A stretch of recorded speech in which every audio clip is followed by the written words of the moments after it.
Hello student, स्वागत है आपका आईसीटी वर्चुअल क्लासेस में। मैं हूं कविता, आपकी साइंस टीचर। उम्मीद करती हूं आप सभी अच्छे होंगे और स्वस्थ होंगे। सो क्लास कंटिन्यू करेंगे अपना चैप्टर जिसमें हम बात कर रहे हैं हेरिडिटी एंड इवोल्यूशन की। इसमें हमारा जो चल रहा है वो है मेंडल का थर्ड लॉ, जो कि आप ऑलमोस्ट कर चुके हैं। अब आपको सिर्फ रेशियो यहाँ पर देखना है। ये हमारे प्रीवियस टॉपिक है जो प्रीवियस लेक्चर में आपने रिवाइज किए हैं। ठीक है, प्रीवियस जो हमारा लेक्चर था वो रिवीजन का यहाँ पे था और हमने अभी तक क्या क्या इस चैप्टर में पढ़ा है वो सभी रिवाइज किए हैं। आगे बढ़ते हैं और आज का जो टॉपिक हमारे पास आता है,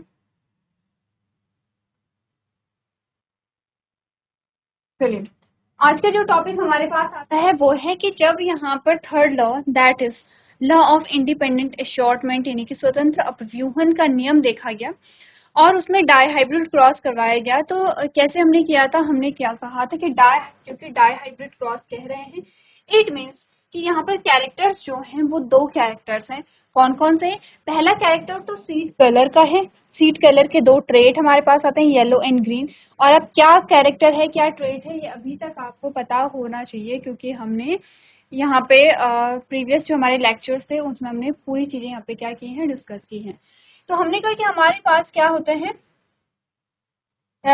दो ट्रेट आते हैं किसके, यहाँ पे कलर के, that is yellow and green. Yellow इसमें डोमिनेंट है और ग्रीन रिसेसिव है। फिर आता है शीट का जो शेप आता है वो है राउंड एंड रिंकल्ड। ठीक है, राउंड एंड रिंकल्ड में आपने कहा राउंड क्या है, डोमिनेंट है, और जो रिंकल्ड है वो क्या है, यहाँ पर रिसेसिव है। ठीक है, क्लियर है। अब यहाँ पर जब दो कैरेक्टर को लेकर के कैसे हमने क्या क्या कॉम्बिनेशन लिया था, अगर हम येलो के लिए देखें तो कैपिटल वाई, और ग्रीन के लिए देखें तो स्मॉल वाई। अगर हम शेप में राउंड के लिए देखें तो कैपिटल आर, और रिंकल के लिए स्मॉल आर। जब इनका क्रॉस कराएंगे तो F1 जनरेशन में capital Y, capital small R, यानी कि सारी कैसे थी, येलो कलर के, और राउंड सीड हमें मिले थे। अब हमने कहा इनमें जब सेल्फ क्रॉस कराया गया तो सेल्फ क्रॉस कराने से हमें क्या मिली है, 16 जो रिजल्ट है, 16 जो ऑफस्प्रिंग है वो मिले हैं। इससे पहले हमने गैमीट बनाए हैं। तो गैमीट हमने कैसे बनाए हैं, यहाँ पर ये हमने गैमिट बनाए हैं, ये F1 जनरेशन है, इससे हमने 4 गैमिट इससे बनेंगे, 4 गैमिट क्या बनेंगे, इससे बनेंगे। अब जब आपने यहाँ पर देखा तो आपके पास कुछ रिजल्ट यहाँ पर आए हैं। हमने विद शेप यहाँ पर देखने की कोशिश की है, विद कलर यहाँ पर हमने देखने की कोशिश की है कि क्या क्या हमारे पास रिजल्ट आता है। ठीक है, अब हमें देखना है रेशियो। अब हमें देखना है यहाँ पे रेशियो। रेशियो में हमने कहा कि हम देखेंगे हमारे पास जो पुराने कॉम्बिनेशन थे वो कितने थे, जो नए कॉम्बिनेशन बने हैं वो कितने हैं, और नए कॉम्बिनेशन क्या बने हैं। पहले पुराने कॉम्बिनेशन को देखते हैं। पुराना जो कॉम्बिनेशन हमारे पास आया है वो है येलो एंड राउंड, या राउंड एंड येलो, कुछ भी आप लिख सकते हैं। ऐसा नहीं है कि आगे पीछे कोई स्पेसिफिक ट्रेड लिखना है। येलो एंड राउंड, ये आपको बताने हैं कि ये कितने हैं। येलो एंड राउंड यानी कि पीले और गोल, पीले रंग के बीज व गोल होंगे। ठीक है, ये आपको बताने हैं। पहला तो आपको ये बताना है, दूसरा आपको बताना है यहाँ पर ग्रीन एंड रिंकल्ड, हरे और जो संकुचित यहाँ पर बीज हैं वो आपको बताने हैं। ठीक है, यानी कि हमें क्या बताना है, हरे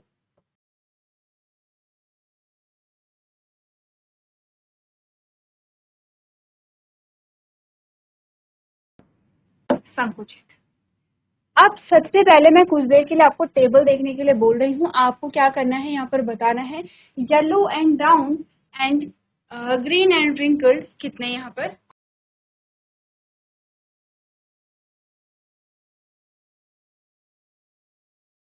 चलिए, अगर आपने यहाँ पे ध्यान से देखा है तो सबसे पहले हम ढूंढेंगे येलो एंड राउंड कितने हैं। ठीक है, येलो एंड राउंड को हम ढूंढेंगे, येलो एंड राउंड कितने हैं।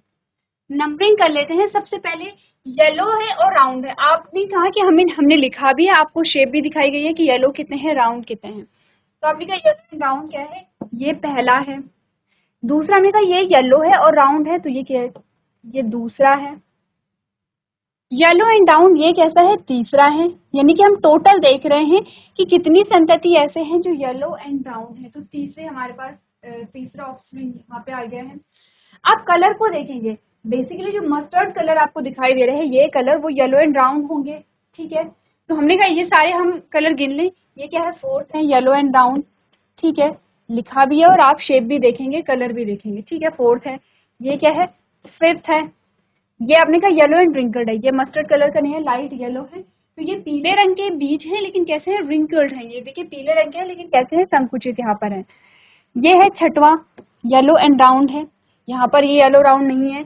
फिर ये है सातवां, फिर ये है आठवां, ये आपने कहा ग्रीन एंड राउंड है, ये भी ग्रीन एंड राउंड है। ये यहाँ पे फिर से येलो एंड राउंड आ जाता है, तो आपने कहा ये क्या है, नौ, नौ, ठीक है, ये आठवां है और ये नौवां है। इनके अलावा ये जो नौ हमने यहाँ पर लिखे हैं, इसके अलावा क्या कहीं पर आपको येलो एंड ब्राउन दिखाई दे रहा है या नहीं दिखाई दे रहा है, ठीक है। एक बार फिर से देखिए, आपने कहा कि हमने अलग अलग कलर किए हैं, जो मस्टर्ड येलो है, ठीक है, जो डार्क येलो है उसमें हमने कहा कि येलो एंड ब्राउन है, बीज कैसे हैं, पीले रंग के हैं और शेप कैसी है, गोल है, ठीक है, जो अभी तक हमारे पास 9 आए हैं, ठीक है। इसके अलावा नहीं है तो लिख लें, हमने कहा येलो एंड राउंड हमारे पास कितने सीड आए हैं, येलो एंड राउंड हमारे पास आए हैं 9, ठीक है, येलो एंड राउंड कितने आए हैं, 9 आए हैं। अब देखते हैं कि ग्रीन एंड रिंकल्ड कितने हैं, ठीक है, तो सबसे हम ढूंढिए ग्रीन एंड रिंकल्ड। अब ध्यान से देखिए, आपने कहा ये क्या येलो एंड रिंकल्ड है, ये तो पीले रंग के हैं, तो पीले रंग को तो आप छोड़ दीजिए, आप ग्रीन कलर पे जाइए, लेकिन कैसे होंगे, ग्रीन है लेकिन कैसे है, रिंकल्ड है, ग्रीन है लेकिन कैसा है,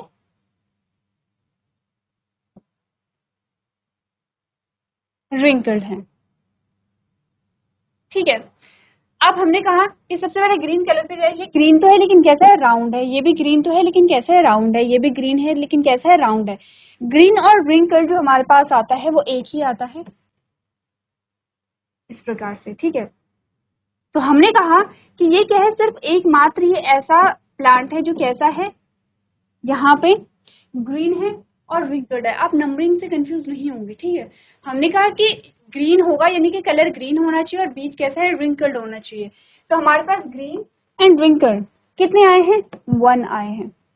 ये आपके पास आते हैं पेरेंटल कॉम्बिनेशन, जो आपने पेरेंट लिए थे, पेरेंट आपने कौन से लिए थे, यही तो लिए थे, आपने कहा yellow and round,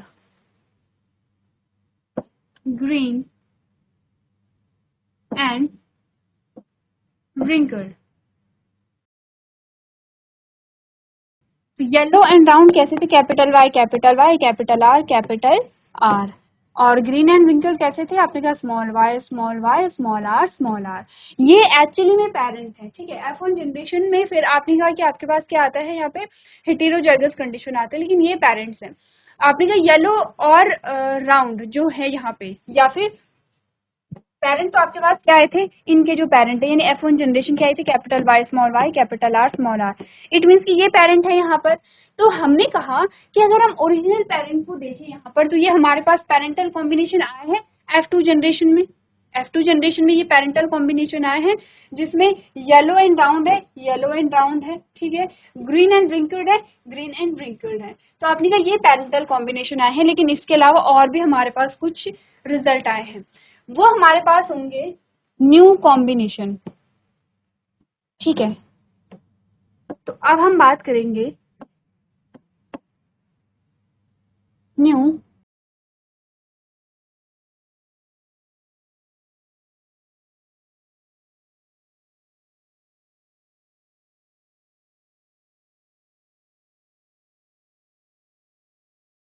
new combination की। न्यू कॉम्बिनेशन में देखिए yellow and round and green and wrinkled के अलावा और क्या चीजें दिखाई दे रही है आपको, एक तो लाइट ग्रीन कलर दिखाई दे रहा है और लाइट येलो, ये जो पेरेंटल कॉम्बिनेशन है, लाइट जो डार्क येलो है, ये भी पेरेंटल कॉम्बिनेशन है जो डार्क ग्रीन कलर में आपको दिखाई गया है, ठीक है। ये आप इजीली आइडेंटिफाई कर सके, इसीलिए अलग अलग कलर आपको दिखाए गए हैं। आपने कहा इसके अलावा दो कलर आपको दिखाई दे रहे हैं, एक ये कलर है, एक ये कलर है। यहाँ पर आपने कहा सीड कैसे है, येलो है, बीज पीले रंग के हैं लेकिन कैसे हैं, गोल नहीं है, रिंकल्ड है, नया कॉम्बिनेशन बना है। पैरेंटल कॉम्बिनेशन में आपने कहा येलो कलर के साथ सीड का जो शेप होगा वो गोल होगा, लेकिन नए कॉम्बिनेशन में आपने कहा पीले रंग के बीज हैं लेकिन शेप चेंज हो गई है, कलर तो सेम है लेकिन शेप चेंज हो गई, कैसे हो गई है, रिंकल्ड हो गई है। अगर हम इनका नंबर देखें तो इनका नंबर कितना हमारे पास आएगा, आपने कहा पहला ये है येलो एंड रिंकल्ड, ठीक है। दूसरा कौन सा है, ये है येलो एंड रिंकल्ड, दूसरा ये है।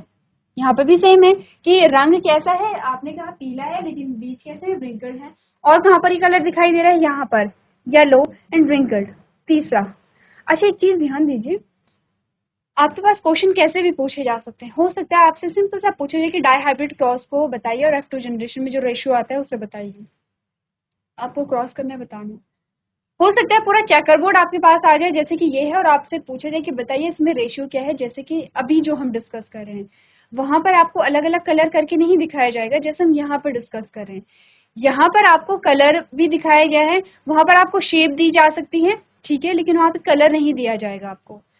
और हो सकता है कि शेप भी ना दी जाए, सिर्फ आपको लिखा जाए capital Y capital Y capital R या स्मॉल वाई कैपिटल आर। आपको सिर्फ सिंबल से ही समझना पड़ेगा, इसीलिए आपको प्रैक्टिस करने को कहा जाता है। ये जो चैप्टर है ये प्रैक्टिस का ही चैप्टर है, जितनी प्रैक्टिस आप करेंगे क्रॉस करने की उतनी चीजें समझ में आएंगी। तो सिंबल पे ज्यादा फोकस करना है, सिंबल को आपको समझना है, कलर यहाँ पर इसलिए दिखाए गए हैं ताकि आपको चीजें जल्दी समझ आ जाएं, ठीक है।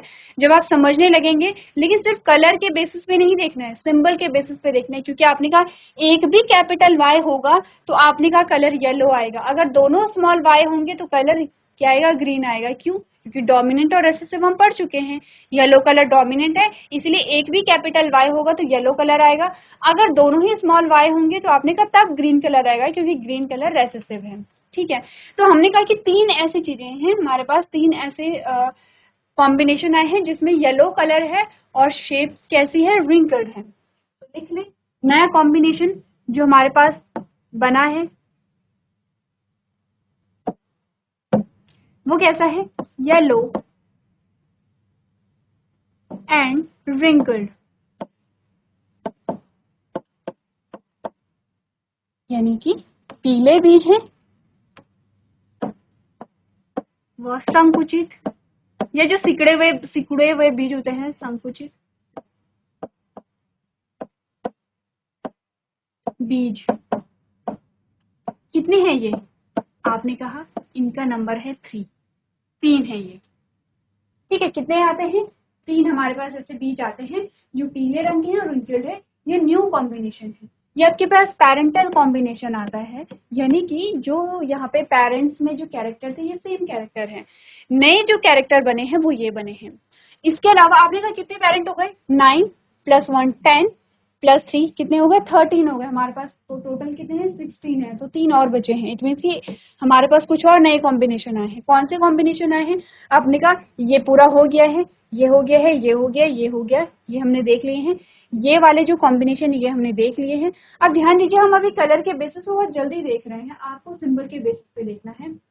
Yellow round, yellow round, yellow round, yellow round, yellow round, ठीक है, ये येलो राउंड है। अब आपने कहा है ये येलो और रिंकल्ड, ये भी हमने लिख लिया है, येलो राउंड ये भी हमने गिन लिया है, येलो रिंकल्ड ये भी हमने गिन लिया है, येलो राउंड ये भी हो गया है, येलो राउंड ये भी हो गया है। ग्रीन और राउंड ये नहीं लिखा है हमने, एक नया कॉम्बिनेशन आया है कि अब बीजों का रंग हरा हो गया है और बीजों की शेप गोल हो गई है, जबकि हमने कहा जो हरे बीज थे वो संकुचित थे, वो रिंकल्ड थे, ठीक है। लेकिन यहाँ पे क्या हुआ, अब बीजों का कलर चेंज हो गया है और शेप कैसी हो गई है, राउंड हो गई, यानी कि ग्रीन कलर के होंगे सीड और कैसे हैं, राउंड कलर के हैं। तो हमने कहा नया कॉम्बिनेशन हमारे पास क्या था, ग्रीन एंड राउंड। नया जो फोर्थ कॉम्बिनेशन आता है वो हमारे पास आता है ग्रीन एंड राउंड, यानी कि हरे व गोल बीज, नया कॉम्बिनेशन है। कितने आए हैं वो हमें देखने हैं। एक तो हमारे पास ये आया है, एक तो हमारे पास ये है ग्रीन एंड राउंड, क्योंकि स्मॉल वाई है तो ग्रीन है, कैपिटल आर है तो राउंड है। स्मॉल वाई है और कैपिटल आर है तो फिर से हमने कहा ग्रीन एंड राउंड, दो आ गए हैं। फिर हमने कहा यहाँ पे भी स्मॉल वाई है और कैपिटल आर है तो हमने कहा ग्रीन एंड राउंड। कितने आए हैं? 3 आए हैं, तो लिख दें यहाँ पे 3। कितने हैं? 3 हैं।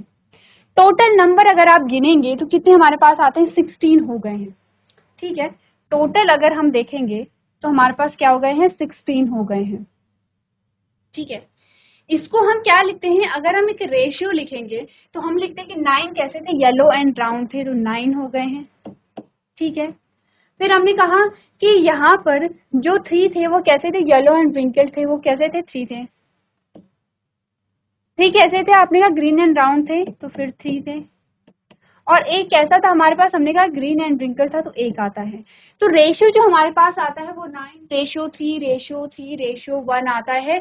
ये आपका कौन सा रेशियो होगा? जीनोटिपिक या फेनोटिपिक? आपने कहा वे होगा फेनोटिपिक रेशियो। जीनोटिपिक रेशियो जो आपका आता है, एक बार कोशिश कीजिए कि खुद से हम अगर जीनोटिपिक रेशियो बना सकें। ठीक है, लंबा है लेकिन इजी है, ऐसा नहीं कि बहुत टिपिकल्ट होगा, डिफिकल्ट नहीं है। आप एक बार देखेंगे तो आपको समझ आ जाएगा। अब सबसे पहले आप अपने रेशियो को नोट कीजिए जो हम यहाँ पर डिस्कस कर रहे हैं। चलिए, अब यहाँ पर आपने नोट कर लिया होगा तो एक बार हम रीड कर लेते हैं।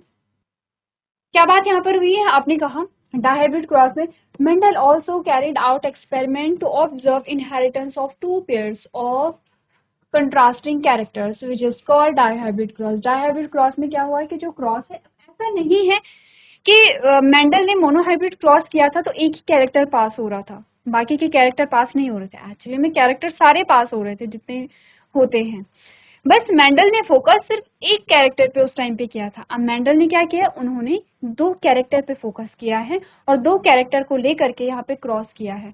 अब यहाँ पर जब आपने कहा कि जो सीड के कलर और सीड के शेप को लेकर के क्रॉस किया जा रहा था, तो सिर्फ ऐसे नहीं कि ये दोनों कैरेक्टर पास हो रहे थे। एक्चुअली में प्लांट हाइट का जो कैरेक्टर है, प्लांट हाइट के जो ट्रेट है वो भी ट्रांसफर हो रहे होंगे, लेकिन फोकस किन पे किया गया है? सीड के कलर और सीड के शेप पे किया गया है। तो इसीलिए इसे क्या कहा गया है? डायहाइब्रिड क्रॉस इसे कहा गया है। तो हमने कहा he crossed breed pea plant bearing round green seed with plant bearing wrinkled and yellow seed. In the F1 generation, he obtained all round and yellow seed. It means round and yellow traits of seeds are dominant features while wrinkled and green are recessive. He self-pollinated the plants of F1 generations to obtain F2 generation. He obtained 4 different types of seed. Yellow round, ठीक है, round yellow या yellow round. आपने कहा green round, wrinkled yellow and wrinkled green in the ratio of 9:3:3:1. He concluded that the traits are independently inherit. ठीक है, पूरी चीजें वही आपको बताई गई हैं जो आपने डिस्कस की हैं। जरूरी नहीं है कि आपको बुकिश लैंग्वेज लिखनी है, मैंने आपको कई बार कहा है। हाँ, लेकिन ऐसा है कि आपको प्रॉपर तरीके से लिखना है, ठीक है, एक सिस्टमेटिक वे में लिखना है।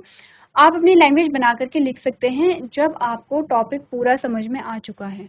तो हमें यही बताया गया कि डायहाइब्रिड क्रॉस में क्या पेरेंट लिए गए हैं। फिर आपने कहा येलो एंड जो राउंड शीट थे 2 कैरेक्टर लिए गए हैं, और हम दूसरे हमारे पास जो आते हैं, आपने कहा ग्रीन एंड रिंकल्ड आते हैं, दोनों का क्रॉस कराया गया। F1 जनरेशन में देखा गया कि सारे जो पौधे हैं वो येलो और राउंड है। इट मीन्स कि येलो और राउंड जो है कैरेक्टर, वो ट्रेट, वो डोमिनेंट थे ओवर ग्रीन एंड रिंकल्ड।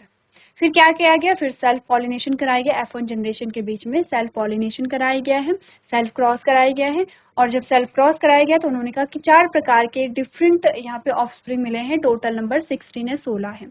वो 4 प्रकार के कौन से थे कि कुछ सीड हमारे पास आए हैं राउंड एंड येलो या येलो एंड राउंड, कुछ भी आप लिख सकते हैं, ठीक है, येलो एंड राउंड, जिनका नंबर 9 था। कुछ आए हमारे पास ग्रीन एंड राउंड, ठीक है, कैसे थे? ग्रीन कलर के थे लेकिन राउंड थे, इनका नंबर हमारे पास कितना आया है? 3 आया है। फिर हमारे पास आए हैं येलो एंड रिंकल्ड, कैसे थे? येलो थे लेकिन रिंकल्ड थे, इनका नंबर 3 आया है।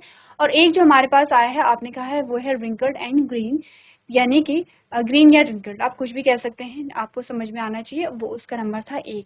तो आपने कहा टोटल 16 ऑफस्प्रिंग यहाँ पर आए हैं और 4 प्रकार के अलग अलग हमारे पास क्या आते हैं यहाँ पे रिजल्ट आते हैं, ठीक है, जिनका रेशियो हमारे पास 9:3:3:1 में आता है, ठीक है। यही सारी चीज आपको इस पैराग्राफ में बताई गई है। अब आपसे ये भी पूछा जाता है कि जब यहाँ पर डाइहाइब्रिड क्रॉस को कराया गया तो आपने कहा कि जो पेरेंट है वो अपने होमोजाइगस कंडीशन में खुद को रिपीट करते हैं या नहीं करते। एक्चुअली में रिपीट ही हो रहा है। आपने कहा ये जो बने हैं ये किससे बने हैं, आपने कहा ये F1 जनरेशन जो आई है वो किससे आई है, तो आपने कहा F1 जनरेशन आई है किससे, capital Y capital capital R small Y small R, और उससे आपने कहा कि ये F1 जनरेशन आई है, ठीक है। आपने कहा क्या ये जो पेरेंट है या ये जो कैरेक्टर्स है या इन कैरेक्टर्स के जो ट्रेट है ये खुद को होमोजाइगस कंडीशन में रिपीट करते हैं, क्योंकि ये होमोजाइगस कंडीशन है और ये भी होमोजाइगस कंडीशन है, दोनों होमोजाइगस कंडीशन में, तो क्या ये रिपीट करते हैं, तो आपने कहा बिल्कुल ये आपको रिपीट करते हैं। कहाँ पर रिपीट करेंगी,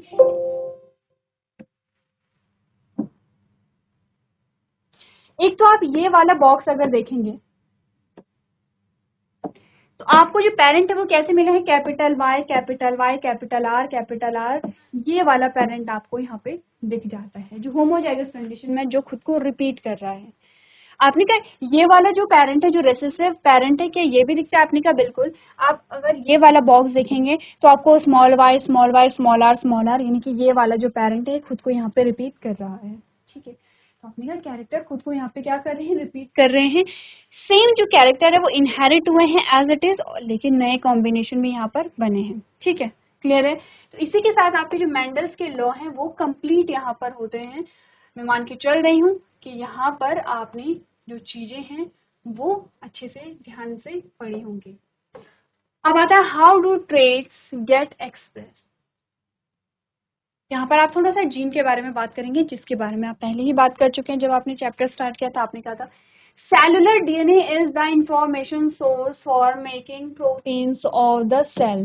सिंपल सी चीज इसने क्या बोली है, इसमें वही चीज बोली है जो हमने चैप्टर के स्टार्टिंग में ही पढ़ा था कि आपने का सोर्स ऑफ इंफॉर्मेशन डीएनए है जो क्या करता है, प्रोटीन बनाता है, और प्रोटीन ही हर कैरेक्टर के लिए क्या होता है, जो कैरेक्टर को एक्सप्रेस करने के लिए प्रोटीन ही यहाँ पर क्या होता है, रिस्पॉन्सिबल होता है। आपने कहा डीएनए का कोई एक सेगमेंट जो बनाता है आरएनए,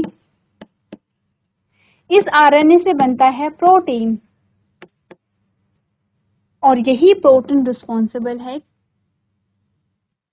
कैरेक्टर के लिए। ऐसा नहीं कि सिर्फ एक ही प्रोटीन बनेगी, डिफरेंट प्रोटीन बनते हैं, अलग अलग जो कैरेक्टर्स होते हैं उनके लिए अलग अलग प्रोटीन बनेगी।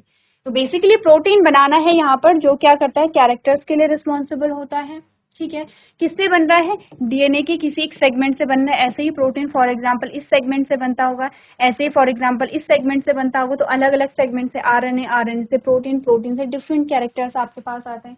और हमने इन सेगमेंट को क्या नाम दिया था, हमने इन्हें कहा था ये हैं gene, unit functional unit of DNA और सेगमेंट ऑफ टीएनए और पार्ट ऑफ डीएनए, ठीक है, उसे हम क्या कह रहे हैं, जीन कह रहे हैं। तो ये पहली लाइन आपको ये बताती है कि सेलुलर डीएनए जो है वो इंफॉर्मेशन का सोर्स है किसी भी प्रोटीन की फॉर्मेशन के लिए, किसी भी प्रोटीन को बनाने के लिए क्या है, यहाँ पे डीएनए रिस्पॉन्सिबल है।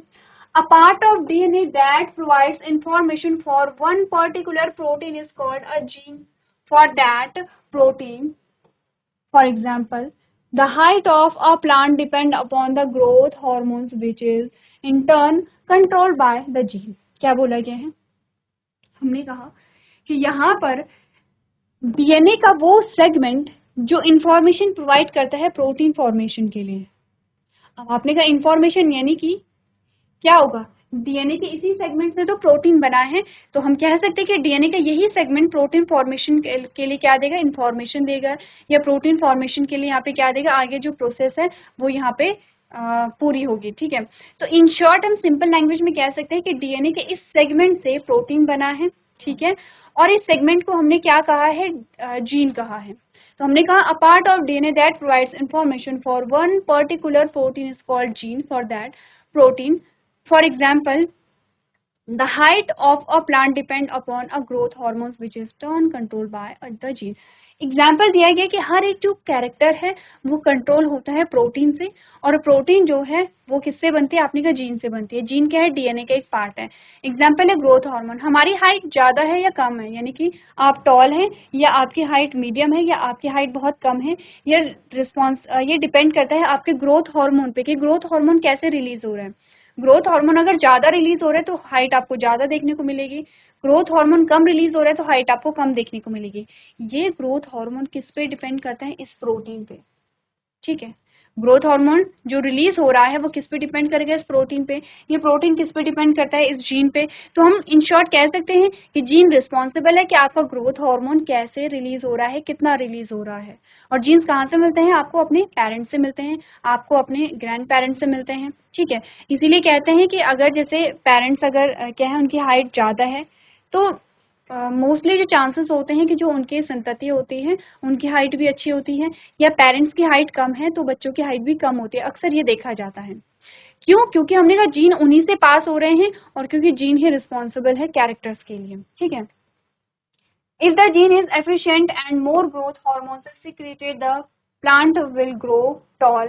If the gene for that particular protein gets altered and less of it is secreted, well, the plant will remain short. Both the parent contribute equally to the DNA of next generation during the sexual reproduction. ठीक है, तो यही बोला गया है कि आपने कहा कि दोनों जो पेरेंट है वो इक्वली कंट्रीब्यूशन करते हैं यहाँ पर जेनेटिक मटेरियल को पास करने के लिए। ठीक है, तो इस प्रकार से हमने समझा कि जो ट्रेट है वो कैसे एक्सप्रेस करते हैं, जीन से करते हैं। जीन के बारे में पहले भी हमने यहाँ पे डिस्कस किया है। तो यहाँ तक का जो पोर्शन है वो आप लोग घर से एक बार रिवाइज करके लेके आएंगे। तो आज के सेशन में हम इतना ही करेंगे। अभी तक क्लास में बने रहने के लिए आपका धन्यवाद।